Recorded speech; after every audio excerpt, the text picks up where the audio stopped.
up, everyone, and welcome to another episode of Popcorn Heroes. I am your host, Pedro, and today I will be reviewing Final Fantasy VII Remake, a PlayStation 4 exclusive.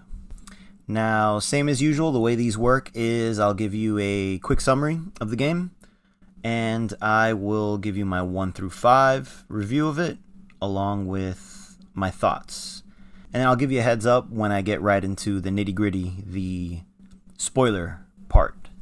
So without further ado, here is the premise.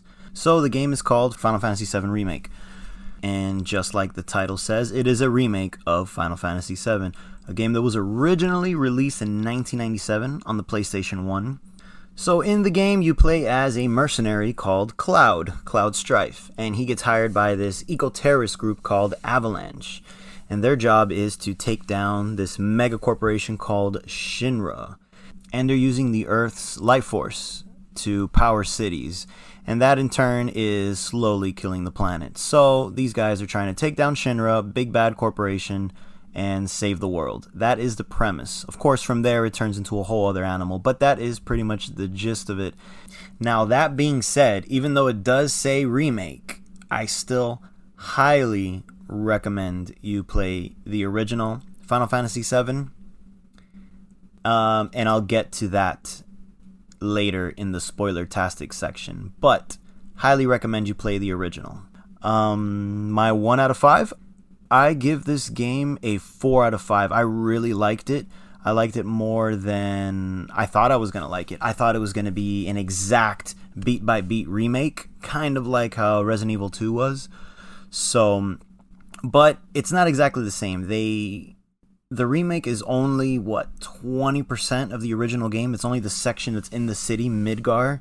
And those that play the original know that that's just the beginning of the game. After that, you go into the wide open spaces. So, in the remake, you're pretty much in the city. And they turn that original, 15-hour segment of the game, tops, it's probably even a 10-hour segment of the game. They turned that into a full-blown 40 to 50-hour segment. Now, sure, it's full of bloated side quests, but one of the things I really enjoyed they did was they brought in a lot of character development for the side characters, especially the members of Avalanche, Wedge, Biggs, and Jesse. They got a lot of screen time, and I really liked the characters. I got to know why they were part of the group. And even some of the new addition characters, especially in the area of Don Corneo, that whole area they sprinkled in some new characters, some wild and crazy characters. I thought they did a very good job of making the city, Midgar, and the different sectors feel alive. That was something that I thought was not necessarily lacking in the original, because there's definitely people and NPCs you can talk to, and it did feel like a city, but in this one it really feels like a full-blown city. I thought they did a great job of doing that. Yeah, there's a couple side quests here and there, like looking for some damn cats that no one gives a shit about, but I would say a good chunk of the side quests really do add to it, add to the lore of it, add to the people in the city. So I was very happy about that. I love the combat. The combat is similar to how it is in Final Fantasy 15. Very action-packed, not turn-based, so you can do your moves immediately, right into it. A lot of dodging, a lot of parrying, which is great, especially if you're in the harder difficulties. Parrying is needed, for sure. So, yeah, it's just overall an improvement of that. Without diving into spoilers, that's pretty much the gist of it. So I'm going to dive into the spoilers. And believe me, there are spoilers. You're probably thinking, oh, I played the original. There's nothing that's going to spoil me. Yes, there will. So even if you did play the original and you haven't played the remake and you don't want to hear any spoilers, stop it right now. Come back to it later and whatnot. So, all right, you have been warned. Cool. Now, getting into the spoilers of it. So, spoiler alert, Final Fantasy VII Remake is actually not a remake. I know, they lie to you right off the bat. And you realize that really early on as you're playing, because you immediately start seeing Sephiroth and these weird ghost things that are called the Whispers, and you're thinking, what the fuck is this?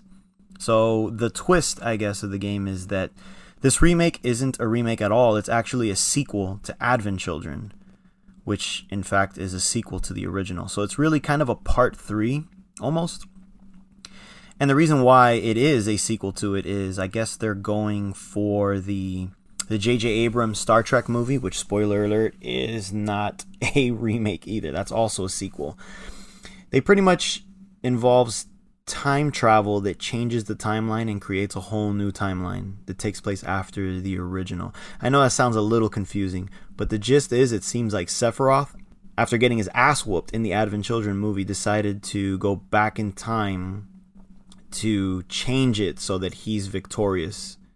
And that in turn causes everything to change. So that's what this remake seems to be. It seems to be like it's this timeline.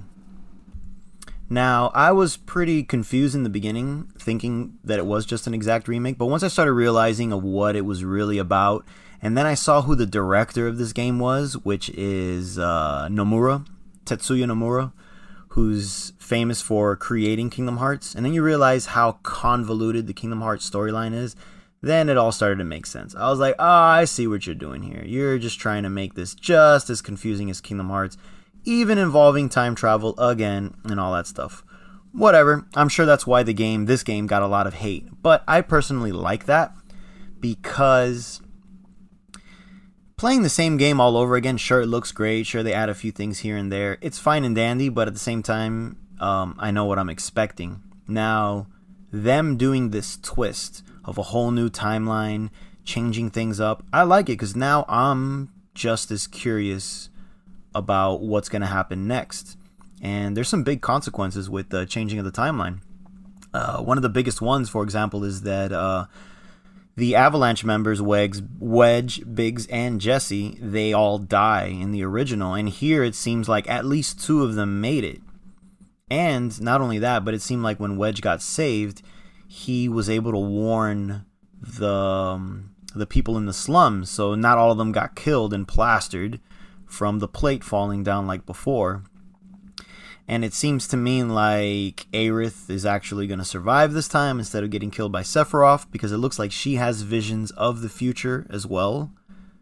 And one of the biggest ones at the end, I don't know if that's another timeline altogether. Most likely it is, but it looks like Zack is actually alive, which is the character that Cloud inherits his memories and kind of gets confused and thinks that he's him.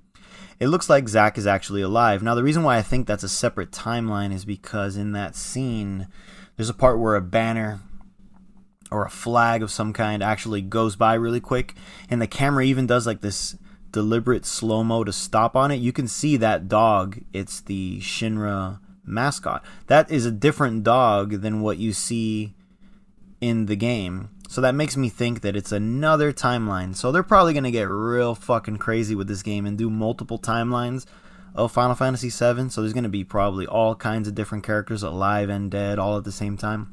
It's going to get real convoluted, just like how Kingdom Hearts is. But I know it kind of sounds like I'm hating on it, but not really. I'm actually excited to see how they're going to, I guess, kind of milk the franchise. But I'm kind of excited to see how they're going to take it from here. And them fighting a more powerful Sephiroth, because it's the Sephiroth from Advent Children. And even to see how these other characters that didn't make it, how they're going to show up. Like, I know the one that I'm most excited about is Vincent Valentine. So, yeah. Overall, that's pretty much the gist of all the spoilers that I wanted to get into. I do recommend the game. It's visually, like, beautiful to look at. And they give a lot of these characters, I'm not going to say justice, but they give a lot of these characters more backstory, more screen time, you know, rather than just in the 97 where you just kind of just read it and look at these like polygons and stuff. And it was kind of cool to see them throw in some Easter eggs for people that have played the original. Like, for example, throughout the game, you got to do different choices of dialogue with Aerith and with Tifa, and that's kind of a throwback to the Golden Saucer in the original, where you end up going on a date with either or if you ignored both of them, you go on a date with Barrett.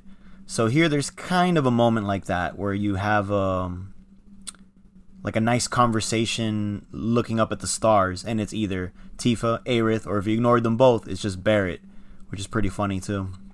So yeah, that pretty much ends my review. 4 out of 5. Looking forward to the next one, and yeah, I'll see you then. Bye bye.